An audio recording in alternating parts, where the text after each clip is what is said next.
culture pilier le développement durable, où la culture rencontre l'économie et où la créativité devient un moteur de transformation. Aujourd'hui, je vous invite à embarquer avec moi dans l'univers d'un concept riche et passionnant. Ensemble, on va plonger au cœur des industries culturelles et créatives. Ce vaste univers où artistes, designers, cinéastes, musiciens, éditeurs, développeurs et entrepreneurs réinventent le monde à travers leur imaginaire. Si tu es nouveau, like, abonne-toi et active la notification pour ne plus rater les prochains numéros d'Abel Podcast. Comment comprendre plus facilement cet univers qui, à travers ses filières, façonne nos territoires, nos identités et nos économies? Je vous propose une exploration définitionnelle, sectorielle, qui permet de réaliser que les ICC, ou alors les industries culturelles créatives, sont au-delà de ce que l'on pense et touchent tous les secteurs. Avant de revenir sur ces différences de définition, je vous invite à comprendre davantage pourquoi c'est très important de soulever cette question. Parce qu'aujourd'hui, les industries culturelles et créatives apparaissent dans des débats, dans des milieux professionnels, et que jusqu'ici, il y a toujours des zones d'ombre, même entre des professionnels, même entre des experts, puis encore dans un milieu ou alors dans un environnement où la culture n'est pas encore intégrée comme un levier de développement. Quand on parle d'industrie culturelle et créative, on pourrait penser qu'il existe une seule définition, mais non. En réalité, ce n'est pas le cas. Il existe une panoplie de définitions sur cette question. Nous allons ensemble aborder plusieurs approches coexistantes selon les disciplines ou les institutions, les périmètres qui varient pour illustrer cette diversité sans prétendre déjà couvrir l'ensemble des travaux existants. Différentes définitions ont été proposées par des économistes, des sociologues, des organisations internationales, des administrations publiques. Chacune repose sur une logique particulière et sur des objectifs spécifiques. En 1997, le rapport Les Culture de l'Eurostat a proposé un cadre de référence structuré par domaine et fonction, dans une perspective essentiellement statistique. Là, on va partir sur une étude, ou alors sur l'article de Yann Nicolas, qui parlait du champ définitionnel des industries culturelles et créatives. Au Royaume-Uni, par exemple, le département for Culture, Media and Sport a défini les industries culturelles et créatives comme des activités issues de la créativité, du talent, de la compétence individuelle, capables de générer des richesses grâce à l'exploitation de la propriété intellectuelle. L'économiste David Trosby a proposé une vision en cercle concentrique. Au centre se trouvent les arts créatifs fondamentaux, arts du spectacle, arts visuels, littérature, musique, autour desquels gravitent d'autres activités culturelles. De son côté, le sociologue David Herman Berg met l'accent sur les industries qui produisent et diffusent à grande échelle des contenus symboliques. L'Organisation mondiale de la propriété intellectuelle, de son côté, a privilégié une définition fondée sur des droits d'auteur, ce qui est d'ailleurs évident et normal. Elle inclut des industries qui participent directement ou indirectement à la création et à la distribution d'œuvres protégées. Pour l'UNESCO, les industries culturelles sont les industries qui touchent à la fois la création, la production et la commercialisation des contenus créatifs, dont la particularité réside dans les contenus à caractère culturel, généralement protégés par les droits d'auteur, et ils peuvent s'apparenter à un bien ou à un service. D'ordinaire, les industries culturelles incluent l'édition imprimée et les multimédias, la production cinématographique, l'audiovisuel et la photographie, ainsi que l'artisanat et le design.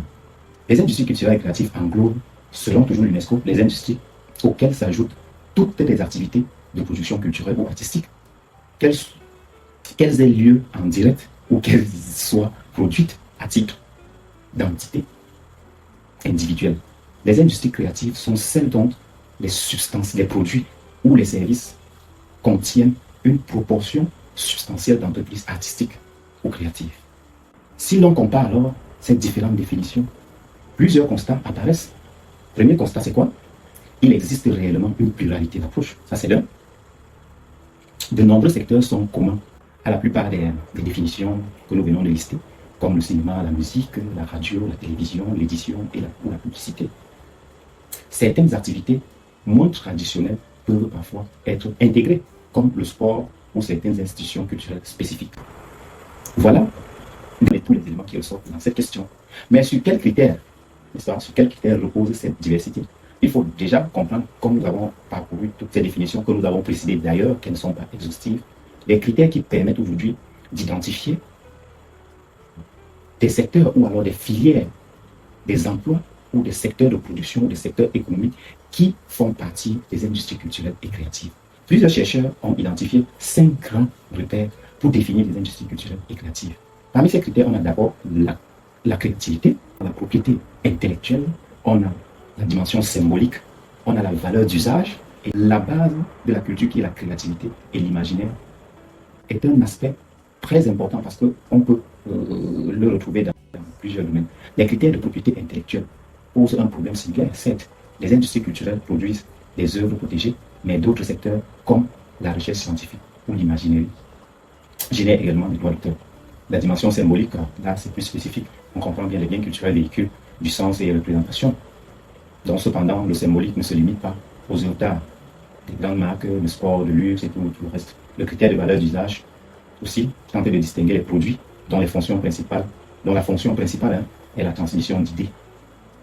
Enfin, certaines évoquent les méthodes de production qui soulignent le recours à des procédés industriels de diffusion massive. Voilà, en résumé, ce que nous pouvions dire de tous ces critères. Si nous pouvons nous résumer sur ces critères qui permettent aujourd'hui d'identifier les industries culturelles et créatives, nous avons le critère de créativité, la propriété intellectuelle, la dimension symbolique de l'œuvre, nous avons la valeur d'usage et les méthodes de production. Maintenant, allons très vite ou alors directement dans les industries culturelles, les ICC. Les ICC, pour nous résumer sur cette question et permettre à ce que nous cernons cette notion afin de pouvoir désormais distinguer des métiers qui font partie des ICC aujourd'hui, parce que c'était même ça le centre de notre question. Alors, les industries culturelles et créatives regroupent toutes les activités économiques qui reposent sur la création artistique, culturelle ou créative et qui transforment cette créativité en biens et services. En clair, ce sont des industries où l'imagination devient un produit ou une expérience que l'on peut partager, vendre ou exporter. Exemple simple, un film, une chanson, une peinture, un jeu vidéo ou une exposition, ce sont des créations culturelles qui génèrent aussi de la valeur économique. Donc on part de ces 3 valeurs ou alors de ces 4 critères que nous avons cités tout à l'heure, créativité, symbolique, valeur d'usage, propriété intellectuelle, toutes ces valeurs qui au début étaient des simples imaginations, des simples passions, mais qui génèrent aussi, qui contribuent également à l'économie. Alors, selon l'UNESCO, les ICC englobent la création, la production et la commercialisation des contenus créatifs de nature culturelle et immatérielle. Alors, concernant les grandes filières qui regroupent les ICC, on peut les classer, selon l'UNESCO également, en environ 5 à 6 grands domaines. C'est-à-dire, il y a d'abord le domaine des arts visuels. Dans ce domaine, on peut retrouver la peinture, la sculpture, la photographie, le design graphique, l'illustration, art numérique et bien d'autres. L'autre domaine, c'est l'audiovisuel et les médias. Là, on a le cinéma, on a la télévision, on a la radio, on a la musique, on a les jeux vidéo, on a l'animation. Maintenant, l'autre domaine, c'est le patrimoine et art de la scène. Là-dedans, on peut retrouver les musées, le théâtre, la danse, le festival, l'opéra, la mode et le design qui regroupent cette fois le stylisme, l'artisanat, l'architecture, bien sûr, le design industriel. L'édition est presse qui sera très intéressante sur les podcasts, sur les journaux, les magazines et toute autre chose. Autre sous-groupe que parfois on ignore et qu'on classe difficilement ou alors qu'on ne voit pas comme domaine des industries culturelles et créatives, c'est la publicité et la communication à travers les agences créatives, marketing, pluriel et tout ça.